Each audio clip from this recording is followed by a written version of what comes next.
always like to read this first statement here because I think that, watching some videos and kind of cursory looking at Chrome may not always see the full scope of what Chrome offers. And so Chrome is a pre-planned surgery that starts with the smile simulation and ends with a predictable method of delivering the final restoration. Chrome delivers bone reduction guidance, osteotomy guidance, implant control, abutment insertion control, a simplified prosthetic conversion on the day of surgery, and then a very simplified method of converting to the final restoration. And if Chrome goes very smoothly, the last part of that sentence is what makes Chrome sometimes the biggest benefit, and that's the simplified procedure of going to the final restoration. That is heads over conventional full arch procedures, all on 4 conversions, other systems out there that are freehand, not guided, and even other guided systems. They don't have that restorative protocol that makes Chrome worth implementing. Okay, photographs, left and right profile, those are optional. We like them if a patient is in class 2, class 1. Just class 2, class 3, I'm sorry, just so we can see if we need to work on the tooth position profile. Photographs, full retraction with teeth in occlusion, left, right, and center. And then I won't spend much time at all. Digital impressions, upper, lower bite, and hopefully the bite is stable so that we don't have to do a little back and forth with getting the bite right, and a cone beam. Those are the records. We bring the smile and we superimpose it over the teeth, do a setup, make a denture, and then we go through the whole process doing an online meeting, and then the package is sent to surgery. A couple other PowerPoints that I'm going to show tonight that show a little bit of between the records and what you for the surgery. That's really important. But Chrome is repeat. So every case has a pin guide. That's what you see here on the right. And in fact, I'll get the upper and lower going at the same time. The pin guide, forgive me, let me go back up here. The pin guide is always step 1. The pin guide is tried in, and you seat it on the teeth. You make sure there's no rock. There's always windows on a dentate case so that you can see the teeth emerging through the pin guide. Now, in this case, you can see that the pin guide already has metal, which means that the pin guide was tried in once, it fit, the labial flap, labial tissue was reflected, then the pin guide is reinserted with, on the metal. And then then while it's held in place, the doctor does the labial fixation screws, drills the sites, puts pins in, and then once the fixation base, the metal, is secured against the bone on the reflected ridge, reflected buccal bone, then the pin guide is removed. Once the pin guide is removed, then the teeth are extracted and the bone is reduced down to the level of the fixation base. So again, it's repeat. This happens on every single dentate case. If there are variations, it's only because a doctor has a technique on bone reduction, tooth extraction, perhaps you're doing socket preservation, socket shield. I mean, there's other kinds of things that go on in surgery. But as far as Chrome implementation, pin guide delivers the fixation base, the bone is reduced down to the level of fixation base, then the carrier guide goes in. That's the apparatus there on the left. And the apparatus on the left, that is put in right, and I'm sorry, on the right. It's kind of hard to see because it's a clear translucent guide. They are both seated once you think that the bone has been reduced. And when you reduce bone, as you reduce it, once you think you're 100%, take your finger in a glove and go transition your finger from the metal over the bone. And you can feel a smooth transition. You can see it visually. We don't have a lingual bow like some other companies do, plastic guides. We don't put a lingual bow, just a facial fixation base. And because we don't need the lingual really is only there for stability, not necessarily for bone reduction. So we only have it on the facial. So you'll rub your finger, make sure the bone's reduced, and then you can seat the carrier guide. If the carrier guide seats passively, then you know you've reduced enough bone.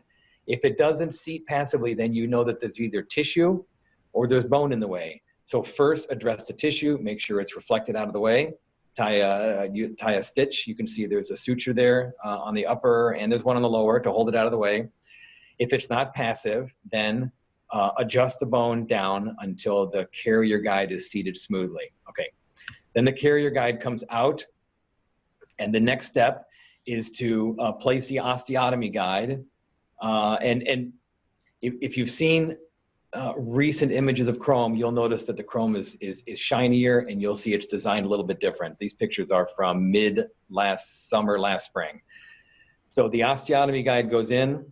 You go through your drilling sequence. In this case, all of the sites, except maybe on the far left back, has a hex. All the rest of them are circles. Forgive me, this one is also a hex. And at that time, a hex meant that an implant was angled, because that way you could have the hex timing. Today, they're all round, and we just put a little nub on the osteotomy guide to indicate where to stop rotating the implant when you're placing it. So at this stage, in this image here, you'll go through the whole sequence of drilling your osteotomies. Let me mention, and I don't mean to be insulting at all when I say this, please know your guided kit. You know, Chrome has to use a guided kit. It can't be just managing the drills with our osteotomy guide. It has to manage a tool or a hub or something in a guided kit, preferably a fully guided kit, so that way when you're placing the implant, it is also controlled. And the reason for this is you want depth control to be perfect, especially on angled, and you want rotation to be controlled 100%, so that the trajectory of your temporary cylinders is straight up and down. That's really key to to performing chrome in a timely manner. Because if the implants are not in the right rotation, then you end up removing temporary cylinders and abutments later. We'll talk about that. So on the left-hand side, and now the right-hand side. The left-hand side, that's the mount on a Megagen case, a Megagen guided kit. Those little green concavities, those are indicators of where to stop rotating the implant based on a hex, or today based on the nub. When a green concavity lines up with with the nub, you stop rotating if you're at the right depth, and then your indexing is correct for placing an implant. And on the right, you saw an implant going in, being delivered. Let me back that up one slide, and then come back down. So on the right-hand side, you'll see that the handpiece is delivering the implant. Now this doctor torques out with the handpiece. A lot of doctors torque out by hand with a hand driver, but the key here is that the implant is managed by the carrier, as opposed to just the drills being managed by the carrier. Some kits only control the drill. Our advice is you purchase a kit that controls the implant as well. Do you go out and change implant companies for that reason? I'll leave that up to you. But if you're selecting an implant in a guided system, pick fully guided, which means ask the rep if the implant is controlled by the driver, and because that way it's controlled by the guide. And that's not just for Chrome. That's for any guided system out there. You get one guide, a master tube, and everything is controlled within that tube. Really important for guided surgery. So the next step, the implants are in, then place the multi-unit abutments, and then place the temporary cylinders. You can see them there in the center, and on the bottom right, temporary cylinders. Hopefully, they are all pointing almost in the same direction, and which is up, so that you have a path of insertion on the prosthetic, so that when you place the prosthetic in the middle image there, you can easily just seat it and then backfill around each cylinder to pick up the cylinder. And what happens frequently is that there are angled sites, and the implant is rotated 5, 6, 7 degrees off, which is halfway between a turn, a bevel, and the temporary cylinder is sitting at a 15, 20 degree angle, and the prosthetic doesn't seat. And the right thing to do is to rotate that implant back, or to turn it one more, maybe 5, 6, 7 degrees more, and that way you can put the abutment in the next indexing.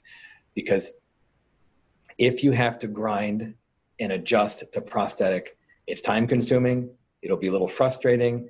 And of course, those screw holes, they're kind of permanent, you know, unless you're going from maybe a 30 to a 17 or somehow back to a 0 or any combination thereof to correct that screw access hole. That screw access hole is always going to be in that position. So if it comes out facially or lingually, you're kind of stuck with it. And so it's better to know the kit and then do a little adjustment in surgery to right that implant, right the abutment.